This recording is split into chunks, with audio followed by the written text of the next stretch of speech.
Project 2, Green Lantern HRM.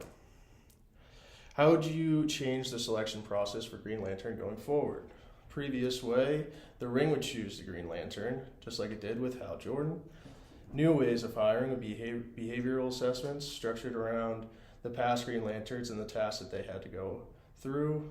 The questions would be based on the moral dilemmas that past Green Lanterns had to face. Psychometric testing, ask ethical questions and ethical decision-making questions and see how the Green Lantern would address them. This is a visual representation of a behavioral assessment and the benefits of it.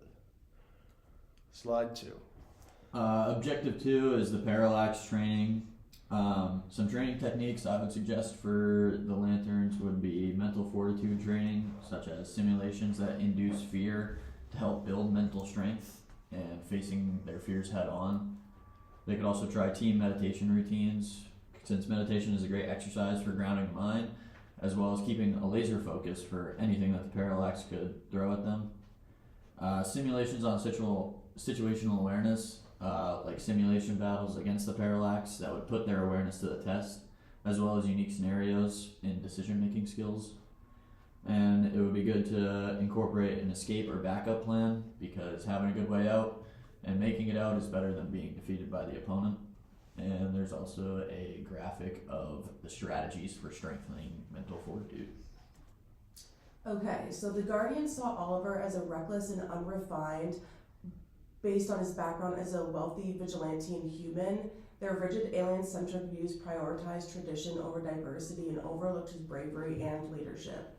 Without Oliver's adaptability, resourcefulness, and quick thinking, the Guardians would have struggled. His actions unified the team and were pivotal in key moments, such as saving John and defeating Hal in the climax. So what steps can the Guardians take to support their values while fostering an inclusive environment? They can embrace diversity, foster dialogue, and provide support.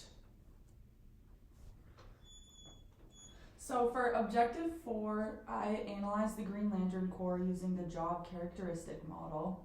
Looking at skill variety, the Guardians could improve training by offering specialized programs in leadership, strategy, or technology, which would make the role more engaging and boost recruits' confidence. For task identity, by providing context about how each mission fits into the larger picture and assigning personal sectors or missions, recruits would feel more connected to the Corps' goals. For task significance, to emphasize the significance, the Guardians could share success stories showing how Lantern's actions have saved lives or restored peace, reinforcing their sense of purpose. For autonomy, Green Lanterns have some autonomy already, but are often constrained by the Guardians' authority. Giving new recruits like John Stewart more decision-making freedom would foster creativity and innovation, which would enhance motivation. For feedback, currently, it's often limited to the ring's guidance. The Guardians could improve this by offering more personalized and frequent feedback, such as mentorship programs or recognition for achievements to support individual growth. Good externships for the Green Lantern Corps. The first one is NASA. The knowledge gained would be learning space exploration, crisis management, data analysis, and navigating space under pressure. FBI, the knowledge gained would be counterterrorism, preventing organized crime,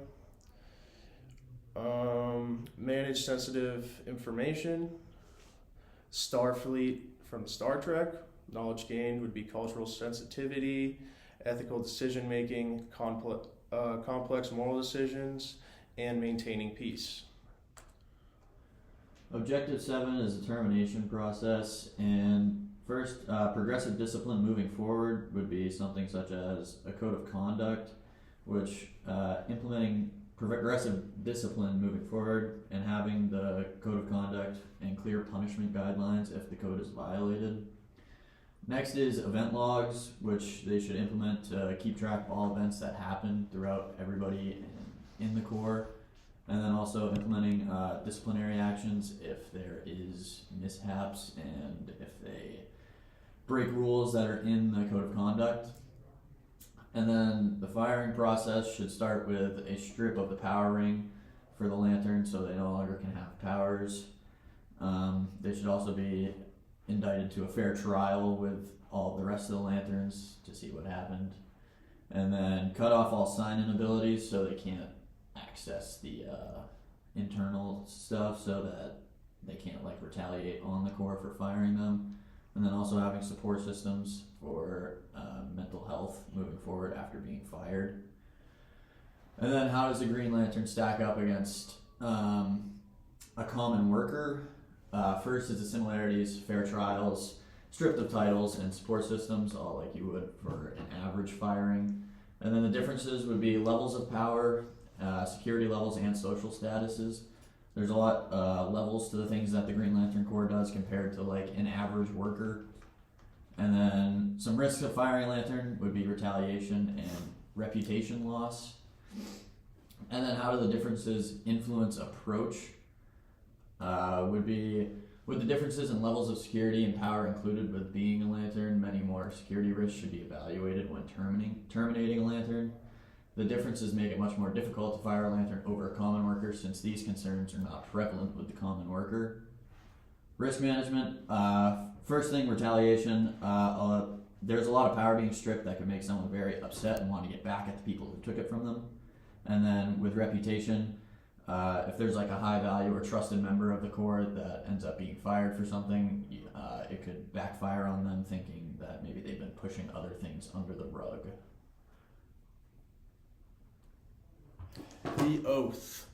Alright. In brightest day, in blackest night, no evil shall escape my sight.